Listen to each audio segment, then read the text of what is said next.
Okay, our next exercise is side lying bow and arrow. So in this position, your knees are bent as if you're doing oyster. Your ribs and waist, of course, are off the floor, but be aware of the bottom shoulder. It wants to be directly underneath your top shoulder. So if your shoulder is touching your shoulder pads, your shoulder is too far up. It's too close to your ears. So you're pulling your shoulder away from your shoulder pad. So tummy muscles are pulling in, breath in. As you breathe out, again, the left hand is holding the bow. You're going to pull the string back. There's no rotation left yet. So now you turn your head and look at your elbow. Pull your tummy muscles in. We need more support now from the core for the spine. So as you rotate, the whole movement, head, shoulders, ribcage, all at once. Don't let your hips join in. If your hips join in, you don't get to work your core. So make sure your hips are stacked. Find that lovely rotation. You're going to stay and hold that position and breathe in. I want you to think about where your spine is in this position. And then as you breathe out, slide your hand back forward. I'm going to do 4 on this side, then we'll swap over and do 4 on the other. So it's breath in to prepare, breath out, find your opposition. So you're pulling back the string, pull it back to your shoulder, turn your head, look at your elbow. And then you're going to reach away with the hand that's on the floor.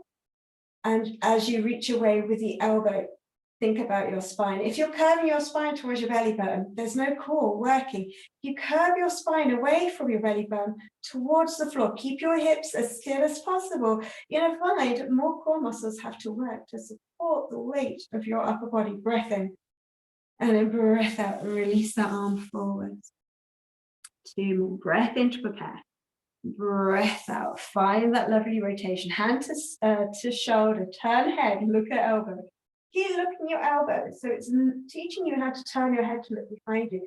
Hips, push them forward, so if you can feel that your hips are relaxing, push those hips forward so they're stacked. Think about your spine, you're curving it towards the floor. Stay and hold this position. Breath in, make sure your neck and shoulders stay nice and relaxed. Breath out, release back to the center. Breath in to prepare. And last one, so breath out for the movement, find that rotation, stack your hips, release your neck and your shoulders, breath in and feel your breath really expanding through the rib cage.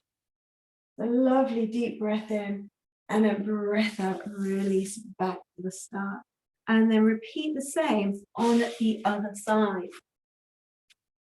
So you can turn over and face the other way if you want to, but I am turning around to face the screen for those of you that still need to have that visual.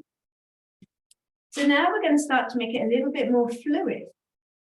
We're thinking about the stages of the movement as well. So set yourself up. Knees are stacked, hips are stacked, feet stacked. Take notice of your feet. So when we come into oyster, we tend to allow the bottom foot, I'm just going to move my top leg out of the way, somewhere there. We tend to allow the bottom foot to relax. And I want it on the side of the heel, side of the little toe. Okay, shoulders stacked, nowhere near your ears. So you should have this lovely gap, it's called a neck, between your ear and your shoulder. So you're going to breathe in to prepare, breath out, engage your core. Move that hand, turn your head, rotate, think about the spine, curve it towards the floor, stay, hold, breath in, keep your hips stacked. Breath out, release forward. So it's quite a quick movement forwards, breath in.